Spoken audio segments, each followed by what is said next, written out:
Bisa berikan senyum kanan kiri, katakan, you are great. Orang di kanan kiri kita itu luar biasa ya. Wow, silakan duduk. Thank you tim PAB. Kurang ya rasanya waktunya. Kalau memuji menyembah Tuhan itu ya, tidak bisa dibatasi. Beberapa waktu lalu ketika saya mengalami surprise, kena COVID maksudnya, saya isoman, malam itu saya cuma nyalakan album kesukaan saya nggak sebut merek ya. Saya nyalakan dari lagu pertama sampai lagu kelima mungkin saya nggak tahu. Saya cuma nangis, duduk menghadap jendela di apartemen itu, saya cuma nikmati hadirat Tuhan. Dan tiba-tiba ketika saya sedang menyalakan lagu-lagu itu, Tuhan ingatkan, nyalakan satu lagu, Unto the Lord.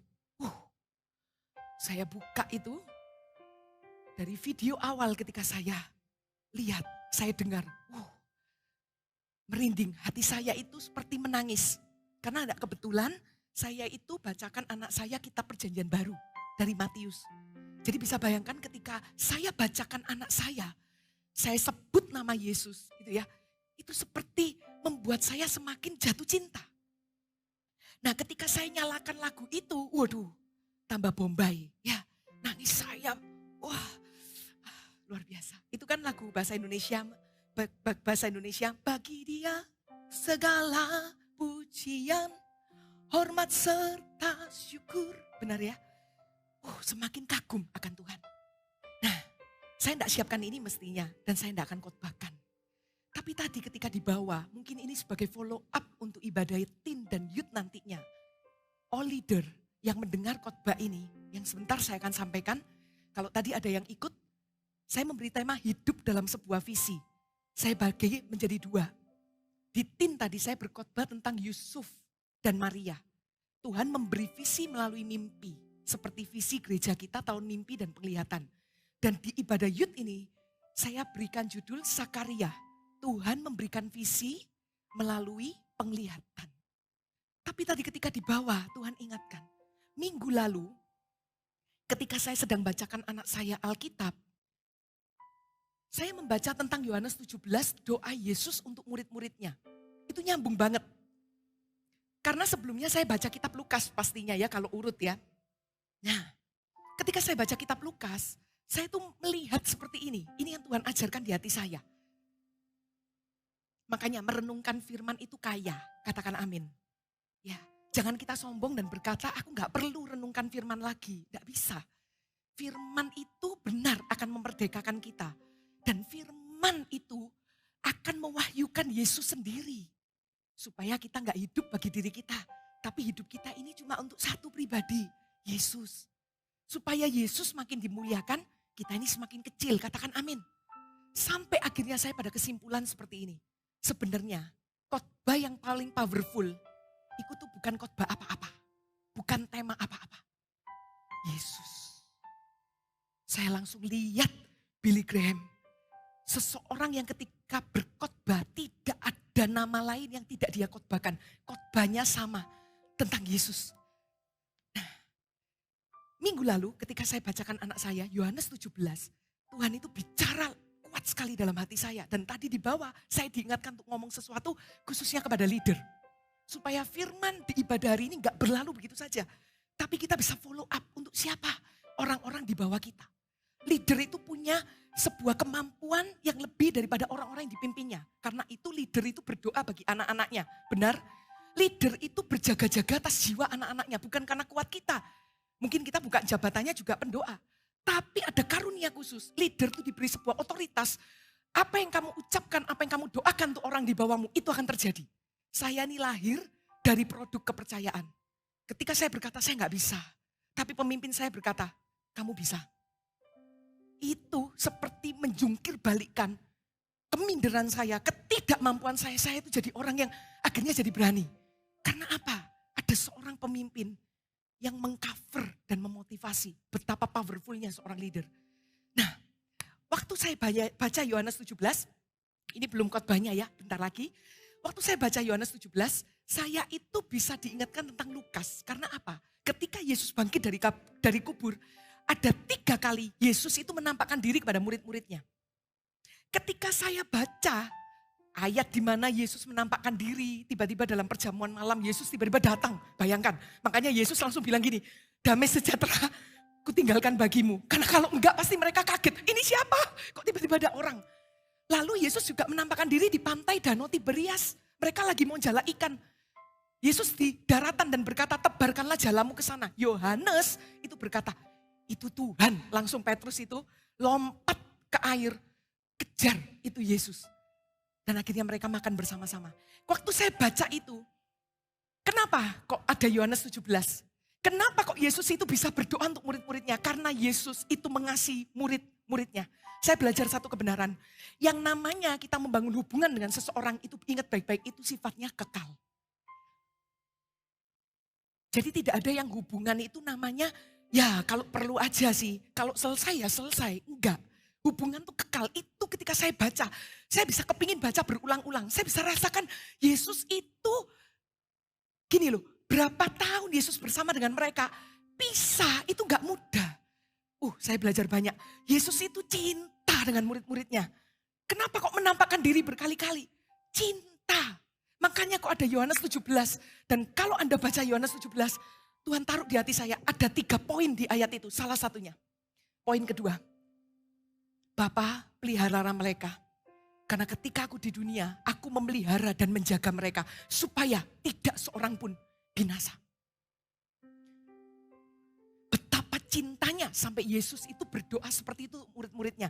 Dan tadi di bawah sebelum naik, lagi nyanyi unto the Lord. Tuhan ingatkan all leader untuk berdoa bagi anak-anak rohaninya. Seperti Yesus berdoa bagi murid-muridnya. Firman ini akan berlalu. Tapi kalau kita berkata, Tuhan tolong apa visimu atas anak-anak rohaniku. Karena yang bisa membuat visi itu berhasil selain memang benar Tuhan dalam hidup anak-anak rohani kita. Itu juga pemimpin rohani. Doa kita itu berkuasa. Katakan amin. Saya nggak tahu nanti Tuhan akan berikan strategi untuk Anda follow up. Supaya apa? Setiap anak-anak rohani Anda di tempat ini, di ruangan ini atau mungkin yang online yang nggak bisa datang. Semuanya akan menerima visi yang besar dari Tuhan. Katakan amin. Kita tidak egois dan berkata yang penting aku ini punya visi. Selesai sebagai pemimpin. Tidak. Tapi ada sebuah PR. Seperti Yesus untuk murid-muridnya. Dia tidak berhenti. Dia berdoa. Bayangkan. Masih dijagai murid-muridnya. Jadi saya belajar dari ayat itu. Tenang. Kita itu tidak sendiri. Yesus itu masih berdoa bagi kita. Dan tadi saya diingatkan. Leader, ambil bagian ini. Berdoa bagi anak-anak rohanimu. Masukkan di list agenda siapa nama-nama. Dan doakan visi Tuhan apa untuk si A. Si B apa. Si C apa. Si D apa. Saya tidak pernah lupa seorang pemimpin rohani. Beberapa tahun yang lalu. Mengadakan pertemuan yang waktu itu masih namanya penilik. Sekarang coach. Kita berbondong-bondong datang di ruangan itu. Saya tidak pernah lupa. Ada sekitar berapa orang. Lalu pemimpin itu berkata, saya berdoa buat kalian semua. Saya dapat firman mengenai berkat bagi ke-12 suku Israel. Anda tahu, kita dilawat Tuhan di ruangan itu. Dan ketika, kita nih penasaran kan ya, teman saya dapat Yusuf, Bani Yusuf gitu kan. Terus ada yang Benyamin, wih bagus-bagus ya. Saya juga penasaran kan, saya dapat apa? Terus saya ditumpangi tangan. Bani Gad, wih.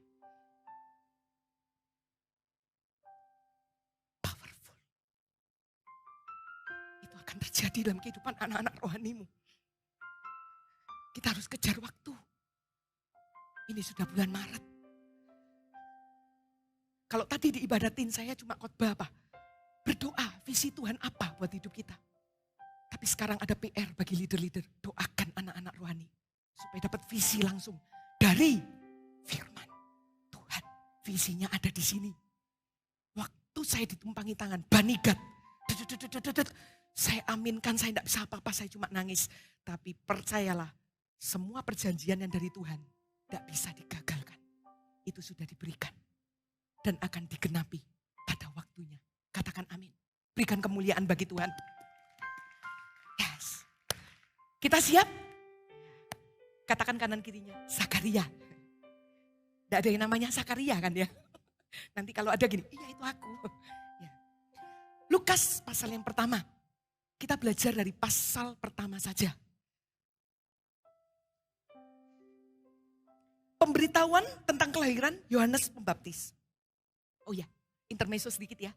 Kalau misal Anda pakai gadget atau pakai iPad dan lain sebagainya, kalau itu mengganggu karena mungkin terkadang kita dengar firman lalu ada WA masuk, kita cetek gitu kan ya. Kalau kita lewatkan 1-2 ayat kita akan miss. Makanya saya baru ngerti arti ayat, setiap benih firman yang ditabur itu akan jatuh di tanah hati yang baik. Berarti ada kerjasama dengan Tuhan. Kita juga harus jadi tanah hati yang baik. Kalau enggak Anda bisa lihat ayatnya di LED aja. Oke, sepakat? Supaya tidak ada benih firman yang dicuri sama iblis. Oke, nah pada zaman Herodes, Raja Yudea adalah seorang imam yang bernama Sakaria dari rombongan Abia. Nah, garis bawah kata itu. Imam. Artinya apa? Apapun hari ini jabatan kita, sekalipun kita bukan pendeta, kita bukan imam atau pelayan Tuhan, kita mungkin seorang dokter, karyawan swasta, mahasiswa, tapi percayalah kita dipilih Tuhan dan Tuhan itu memberikan visi yang besar bagi kita. Katakan yes. Kita akan belajar dari Sakaria bagaimana dia dan istrinya Elizabeth itu dipilih untuk sebuah visi yang besar. Saya tidak bisa ulangi khotbah saya tentang Yusuf dan Maria. Tapi by the way, mereka ini bersaudara loh. Tapi Tuhan bicara dalam kehidupan Yusuf dan Maria itu melalui mimpi. Tapi dalam kehidupan Sakaria dan Elizabeth itu melalui penglihatan. Kita tidak bisa atur Tuhan. Tapi maukah sama-sama Anda dan saya pun juga masih berdoa. Jangan berhenti atau jangan puas. Oh iya, itu kan cuma slogan atau visi gereja 2022. Jangan dilewatkan. Doa sama Tuhan, Tuhan kalau ini tahun mimpi dan penglihatan, aku mau Tuhan bicara kepadaku lewat 2 hal ini. Terserah kehendak Tuhan yang mana. Tapi berikan aku visimu atau arahanmu melalui 2 hal ini dalam hidupku. Saya percaya ketika kita rindukan itu di awal bulan Maret ini, masih ada 9 bulan, jalan hidup kita itu akan berbeda. Seperti Yusuf tadi, apapun yang dilakukan untuk menggenapi rencana Allah. Semua visi yang dari Tuhan melalui mimpi yang diberikan atau penglihatan itu untuk menggenapi rencana Allah. Katakan amin. Jadi apapun jabatan kita, imam itu saya garis bawahi. Siapapun kita, Tuhan itu sudah punya visi yang besar dalam setiap hidup kita. Katakan yes. Dan setiap kita juga perlu berdoa. Sampai hari ini saya juga berdoa. Tuhan, visimu apa? Gitu ya, dalam hidupku. Nah, lalu berikutnya. Istrinya juga berasal dari keturunan Harun, namanya Elizabeth. Ayat 6. Keduanya adalah benar di hadapan Allah. Dan hidup menurut segala perintah dan ketetapan Tuhan dengan tidak bercacat. Saya selalu suka, saya ini selalu begini, Tuhan, kalau Tuhan pilih seseorang, itu pasti ada sesuatu. Kalau tadi di Yusuf saya belajar, orang ini tulus hati, Tuhan tuh suka. Nah yang ini saya belajar dari Sakaria dan Elizabeth. Keduanya itu benar di hadapan Allah. Sampai dicatat loh, artinya apa? Apapun yang kita lakukan, apapun yang kita katakan, apapun sikap kita itu dicatat sama Tuhan. Keduanya adalah benar di hadapan Allah. Artinya apa? Mereka ini hidup dalam kebenaran. Katakan yes.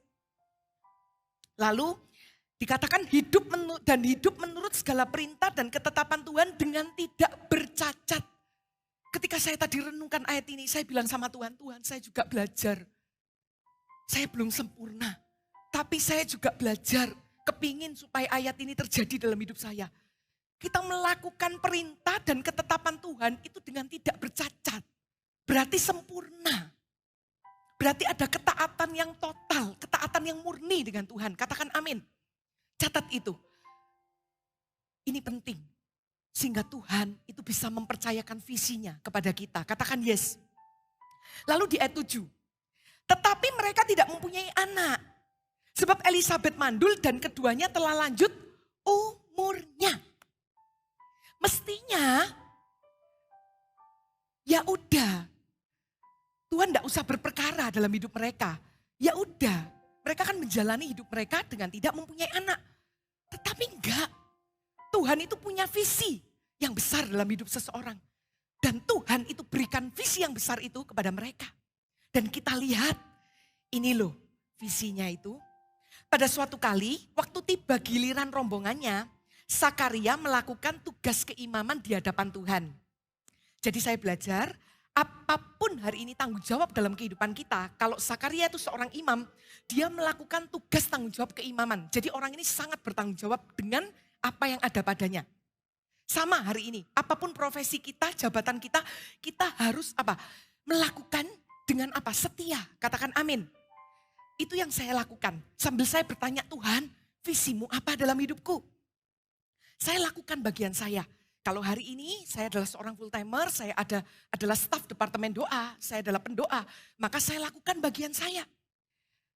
Ketika saya ada di menara doa, ketika saya ada hari Minggu di prayer corner, menawarkan kepada jemaat siapa yang mau didoakan, saya menyukai hal itu.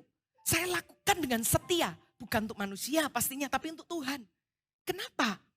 Karena itu tanggung jawab yang Tuhan percayakan. Tuhan tuh seringkali memakai bukan apa yang tidak ada pada kita, tapi apa yang ada dalam hidup kita. Katakan yes. Jadi dia melakukan tugas keimaman di hadapan Tuhan dan dikatakan apa? Sebab ketika diundi sebagaimana lazimnya untuk menentukan imam yang bertugas, dialah yang ditunjuk. Nah, jadi Zakaria dapat, tapi sebenarnya ini udah hal yang biasa. Garis bawah kata itu, sebagaimana lazimnya. Saya cuma belajar seperti ini ya. Ketika kita setia melakukan tugas keimaman atau tanggung jawab kehidupan yang Tuhan percayakan, jangan kaget. Tuhan itu nggak pernah bisa dibatasi dengan rutinitas atau liturgi, kebiasaan kita. Tapi di tengah-tengah kebiasaan kita pun, Tuhan tuh bisa berikan sesuatu yang besar dalam hidup kita. Katakan yes. Dan dikatakan di ayat ini, akhirnya dia ditunjuk untuk apa? Masuk ke dalam bait suci dan membakar ukupan di situ. Sementara itu seluruh umat berkumpul di luar dan sembahyang. Waktu itu adalah waktu pembakaran ukupan. Ini dia, visi Tuhan. Maka tampaklah kepada Zakaria seorang malaikat Tuhan. Persis seperti Yusuf. Tapi Yusuf melalui mimpi. Berdiri di sebelah kanan mezbah pembakaran ukupan. Melihat hal itu ia terkejut dan menjadi takut. Pasti ya. Ada sesuatu yang baru ternyata.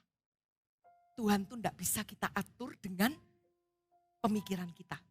Makanya saya selalu berdoa seperti ini. Tuhan, kalau aku datang ke ibadah, bukan hanya pelayanannya ya, bukan. Tapi ketika aku datang di sebuah ibadah, aku enggak mau dari tengah-tengah, ikutnya dari firman. Enggak, harus dari PAW. Kenapa? Bagi saya itu baru ibadah. Karena saya juga butuh menyembah Tuhan. Siapa saya? Saya cuma mau duduk dan dengarkan firman. No. Saya ini juga harus jadi penyembahnya Tuhan. Saya punya sebuah komitmen untuk seperti ini. Aku percaya di ibadah hari ini, itu doa atmosfer yang saya lakukan kalau di ruangan sebelum ibadah. Pasti ada sesuatu yang baru dari Tuhan. Karena saya amazing.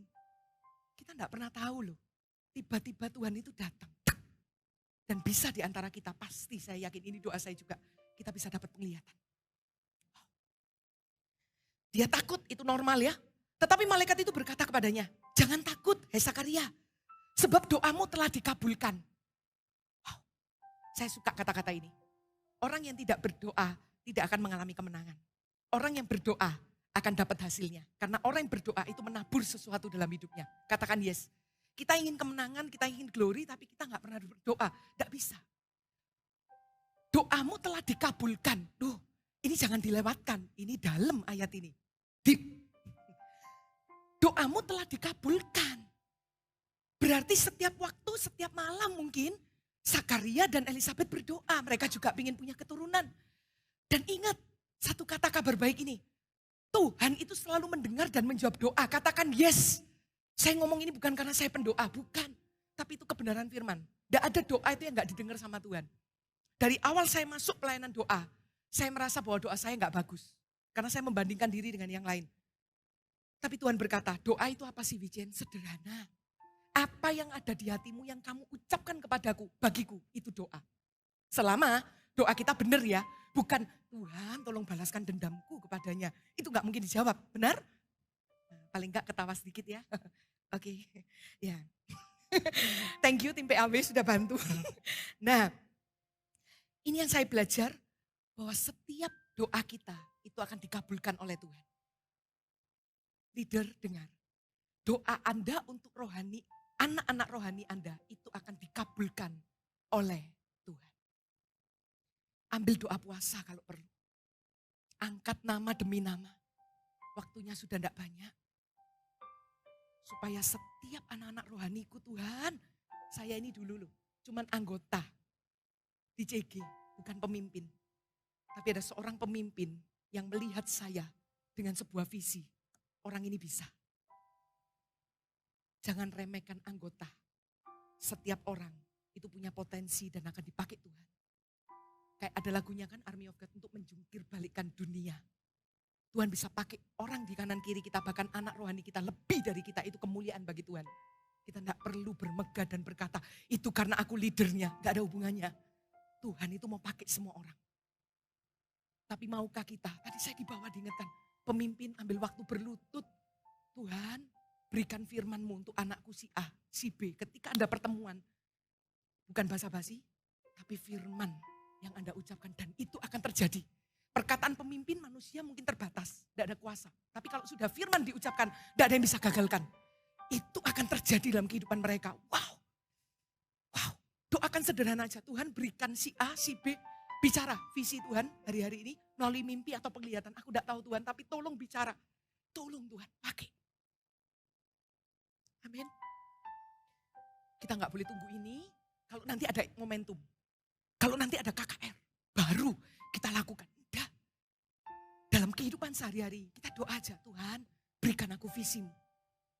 Dan jangan kaget, secara tiba-tiba malaikat Tuhan akan datang. Entah dalam mimpi, penglihatan, memberikan visi yang besar. Dikatakan ayat berikutnya, sebab doamu telah dikabulkan dan Elisabeth istrimu akan melahirkan seorang anak laki-laki bagimu. Pelan-pelan ya dibaca ya, ini bukan anak biasa loh. Saya ini punya anak, jadi saya ngerti. Gitu ya, bisa rasakan. Dan haruslah kau menamai dia Yohanes. Nah ini penting, nanti di ayat terakhir kita akan belajar. Sudah disuruh nih, namanya Yohanes gitu kan. Engkau akan bersuka cita dan bergembira. Bahkan banyak orang akan bersuka cita atas kelahirannya. Sebab ia akan besar di hadapan Tuhan. Kalau kita orang tua, dapat nubuatan seperti ini. Oh Tuhan, ini lebih daripada keliling dunia. Ini seperti doa penyerahan anak. Tuhan thank you. Visinya besar, lihat apa. Dan ia tidak akan minum anggur dan minuman keras. Dan ia akan penuh dengan Roh Kudus mulai dari rahim ibunya. Kalau saya lihat anak saya waktu malam gitu ya. Kapan ya aku doakan dia baptisan Roh Kudus. Ini Yohanes Pembaptis di dalam kandungan sudah terima bahasa roh. Sudah penuh Roh Kudus. Zakaria, Elisabeth tak pernah menyangka. Ternyata melalui kehidupan mereka ada visi yang besar yang Tuhan mau berikan. Ia akan membuat banyak orang Israel berbalik kepada Tuhan. Luar biasa. Allah mereka. Dan ia akan berjalan mendahului Tuhan dalam roh dan kuasa Elia untuk membuat hati bapak-bapak berbalik kepada anak-anaknya dan hati orang-orang durhaka kepada pikiran orang-orang benar. Dan dengan demikian menyiapkan bagi Tuhan suatu umat yang layak baginya. Ini visi yang besar yang Tuhan berikan dalam kehidupan mereka. So, Anda dan saya juga harus berdoa, apa Tuhan visimu melalui hidupku? Katakan yes. Lalu, kata Zakaria kepada malaikat itu, ayat 18. Bagaimanakah aku tahu bahwa hal ini akan terjadi? Sebab aku sudah tua dan istriku sudah lanjut umurnya. Gak mungkin. Secara jasmani itu gak mungkin gitu kan. Sama seperti Abraham dan Sarah ketika menerima janji tentang keturunan. Mereka juga tertawa loh. Mereka juga gak percaya. Dan lihat di ayat yang ke-19. Jawab malaikat itu kepadanya, akulah Gabriel, malaikat Tuhan, yang melayani Allah dan aku telah diutus untuk berbicara dengan engkau dan untuk menyampaikan kabar baik ini kepadamu. Sesungguhnya engkau akan menjadi bisu dan tidak dapat berkata-kata sampai kepada hari di mana semuanya ini terjadi. Karena engkau tidak percaya akan perkataanku yang akan nyata kebenarannya pada waktunya. Sederhana dari ayat ini, saya cuma belajar satu. Yang bisa menggagalkan visi yang besar dari Tuhan atas hidup seseorang. Sometimes itu bukan iblis. Tapi Anda dan saya. Kita punya potensi juga untuk bisa menggagalkan. Kenapa kok Zakaria diizinkan dibuat bisu? Dan saya surprise dengan kata-kata ini. Aku mau menyampaikan kabar baik. Kalau kabar baik itu ya bukan dibuat bisu ya. Bagi kita gak enak. Tapi bagi Tuhan, Tuhan tahu endingnya. Itu baik kok buat kita. prosesnya memang gak enak. Dan akhirnya Sakaria dibuat bisu. Supaya apa? Jangan dengan perkataannya dia menggagalkan visi Tuhan. Saya cuma belajar satu perkataan dari pemimpin saya. Yaitu apa? Kalau kamu tidak mau Wijen, selalu Tuhan akan bangkitkan orang lain. Mau gak? Oh iya ya mau kok. Itu seperti ancaman yang menyesakan. Tapi akhirnya saya belajar, iya ya ambil semua kesempatan yang Tuhan beri. Itu mahal. Nah lalu dikatakan, sesungguhnya engkau akan menjadi bisu dan tidak dapat, oke sudah ayat 21. Sementara itu orang banyak menanti-nantikan Sakaria. Mereka menjadi heran bahwa ia begitu lama berada dalam bait suci. Garis berkata bait suci. Sometimes juga Tuhan itu bisa berikan mimpi dan penglihatan atau visi yang dari Tuhan ketika kita ada di bait suci. Ketika kita ada di pertemuan-pertemuan ibadah. Jadi jangan remehkan setiap pertemuan ibadah dari PAW, firman sampai ministry time dan doa berkat. Bisa-bisa Tuhan intervensi di bait suci. Dan menyampaikan visi yang besar itu kepada Anda. Katakan amin. Ketika ia keluar, ia tidak dapat berkata-kata kepada mereka dan mengertilah mereka bahwa ia telah melihat apa? Suatu penglihatan. Sebab engkau Tuhan yang maha tahu, yang beri mimpi dan penglihatan. Amin. Tuhan bisa bicara melalui mimpi dan penglihatan. Lalu ayat berikutnya. Lalu ia memberi isyarat kepada mereka sebab ia tetap bisu. Ketika selesai jangka waktu tugas jabatannya, ia pulang ke rumah. Beberapa lama kemudian, Elisabeth istrinya mengandung dan selama 5 bulan ia tidak menampakkan diri. Katanya inilah suatu perbuatan Tuhan bagiku dan sekarang ia berkenan menghapuskan aibku di depan orang. Lalu ayat yang terakhir, kelahiran Yohanes Pembaptis. Visi yang besar itu terjadi dan tergenapi. Ayat yang ke-57. Kemudian genaplah bulannya bagi Elisabeth untuk bersalin dan ia pun melahirkan seorang anak laki-laki. Intinya dari ayat ini, tetangga-tetangganya bilang gini, namanya Sakaria ya, sama seperti nama bapaknya. Elisabeth bilang, enggak, namanya Yohanes. Tetangganya masih gak percaya. Saya juga belajar dari sini, jangan jadi tetangga yang kepo. Gitu ya. Enggak, bercanda ya. Karena saya juga kadang kepo. Nah, tapi saya belajar hari-hari ini dari Petrus. Ternyata iya, Petrus juga ada keponya. Jadi waktu itu dia tanya sama Yesus, Yesus ini intermezzo ya. Yohanes Pembaptis itu nanti gimana jalan hidupnya? Ternyata tanya-tanya ya gitu. Nah, tapi tahu nggak? Ketika itu tetangganya tanya ke papanya, yaitu Sakaria. Dia kan masih bisu. Dia tulis di sebuah batu, Yohanes namanya. Saya punya pengalaman dalam hal ini ketika saya hamil. Saya doa, Tuhan, siapa nama anak ini? Jelas itu, favor. Saya belajar taat. Karena apa? Saya suka dengan nama Samuel, terus terang. Saya suka. Bukan orangnya ya, namanya ya. Saya suka. Tapi Tuhan bicara favor. Saya belajar taat. Karena ini kan milik Tuhan, bukan milik saya. Ya, ini dititipkan. Ya. Lalu di ayat yang berikutnya dan ayat yang ke-64. Dan seketika itu juga terbukalah mulutnya. Dan terlepaslah lidahnya. Maksudnya kekang dalam lidahnya ya, nanti horor ya. Lidahnya lepas ya. Nanti dipasang lagi ya. Lalu ia berkata-kata dan memuji Allah. Ternyata ada maksud ya. Supaya apa? Mulut perkataan kita itu penuh dengan pujian kepada Allah. Unto the Lord. Bukan kita mengeluh. Ingat, hati-hati. Yang bisa menggagalkan visi Tuhan. Itu juga Anda dan saya. Karena itu perlu setiap hari kita melekatkan diri kepada Tuhan. Supaya kita tidak salah melangkah. Katakan amin. Dan semua orang yang mendengarnya, merenungkannya dan berkata, menjadi apakah anak ini nanti? Sebab tangan Tuhan menyertai di. Dan ayat terakhir 80. Adapun anak itu bertambah besar dan makin kuat rohnya.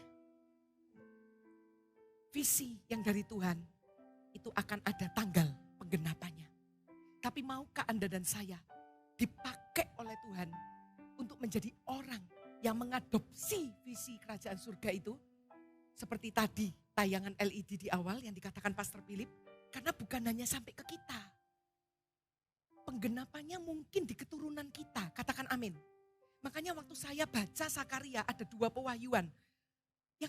Yang pertama sebenarnya yang saya dapat, tapi saya nggak khotbahkan di sini karena bukan ibadah umum ya. Tapi sebenarnya yang paling menyentuh hati saya itu adalah apa? Tuhan itu care. Di tengah-tengah dia melakukan setia tugasnya atau tanggung jawabnya, Tuhan itu care dengan pergumulannya. Gak punya anak. Tuhan itu intervensi loh. Saya pernah alami ini gitu ya. Ketika saya mau memberikan persembahan, ada pergumulan gitu kan.